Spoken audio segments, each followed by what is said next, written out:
Marcuise and Marak Myntri jong jala Meghalaya badai kmi yakatanat umdi jong jala Meghalaya hak arpratarek unai wing arhaja arpsa horingkat ki officer Sorkar ulah hiar Mawkyrwat Southwest Khasi Hills District banet jurip yaki kato katne ki jingtrei na kabenta ka Jal Jeevan Mission ne JJM scheme but ya ka Swachh Bharat Mission SBM ha ka baulale jurip ningkong ya ka jaka pelang hasnong mountain ka badai ka Greater Mawkyrwat Water Supply Scheme lab ba ki jingtrei kimpat shemladep satya kadangnya shakman kumjuru shashnong nonglang ulale banjurip yaki kato kani ki long yeng lalap ba ka kalapoi hadu ki yeng riew bot saka wa sala ka badai ka check dam ni ka tolong bantan na ka benta ka Greater Mawkyrwat Water Supply Scheme kam shempat ladap satya bat ke jingtrei kelanang yat shakman.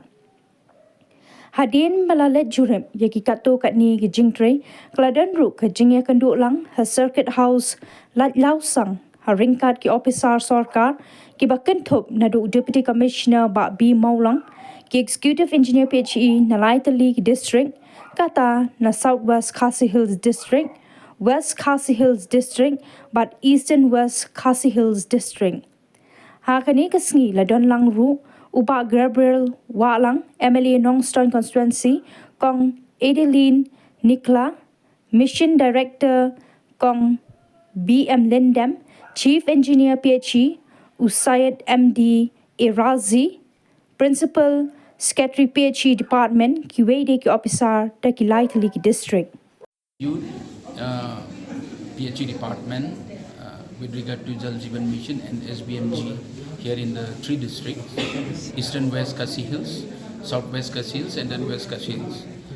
So far in my review, I found the works are going on in full swing and most of the projects are getting completed I mean. And then functionality of the projects are here very good. And very good thing is that we get less complaints from the people here. So I'm very happy. I have wished congratulations to all the officers here. Those are working very hard. And then under SBMG, we need to push a little more with regard to solid liquid waste management.